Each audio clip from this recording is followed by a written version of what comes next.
میں P T I Mardan tigers کے سب دوستوں کو میری طرف سے بہت بہت السلام علیکم. بس بیٹھے ہیں, کوشش کر رہے ہیں کہ جو اعتماد عمران خان صاحب پہ لوگوں نے کیا ہے اور ہم لوگوں پہ کیا ہے ہم اس کے ساتھ انشاءاللہ انصاف کریں.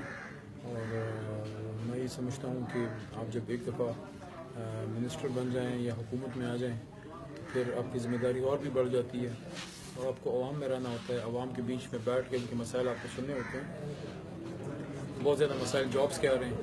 انشاءاللہ خان صاحب کا جو پلان ہے کہ جو ہمارا ہاؤسنگ کا جو پروجیکٹ آ رہا ہے جو خان صاحب نے بتایا ہے, اگر وہ انشاءاللہ چل پڑے تو بہت سی نوجوانوں کی جابس کے ایشوز اور اس کے ساتھ ساتھ جو پختونخوا میں اور پنجاب میں جابس کے لیے خان صاحب یوتھ کے لیے پروگرامز بھی لا رہے ہیں کہ یوتھ خود سے جاب کریشن کی طرف ہیں. تو میں جو آج میری فیلنگ ہے وہ یہی ہے کہ پولیس اور ہیلتھ اور ایجوکیشن اور گیس اور بجلی کے ایشوز تو ہیں وہ آ رہے ہیں, لیکن ساتھ ساتھ جابس کا ایشو میں آج دیکھ رہا ہوں بہت زیادہ آ رہا ہے. پہلے بھی آتا تھا, آج اس سے بھی زیادہ ہے کہ جابس کا ایشو بہت زیادہ اور زور سے آ رہا ہے, کیونکہ جو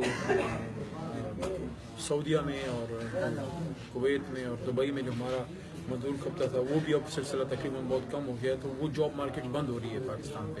تو زیادہ جو ہے پریشر اب ادھر ہے. انشاءاللہ عمران خان کی اس گورنمنٹ میں انشاءاللہ کوشش کریں گے کہ کام جابس بھی ملیں اور ملے بھی میرٹ پہ, کہ زیادہ تر ٹرانسپیرنسی آئے, NTA سسٹم آئے.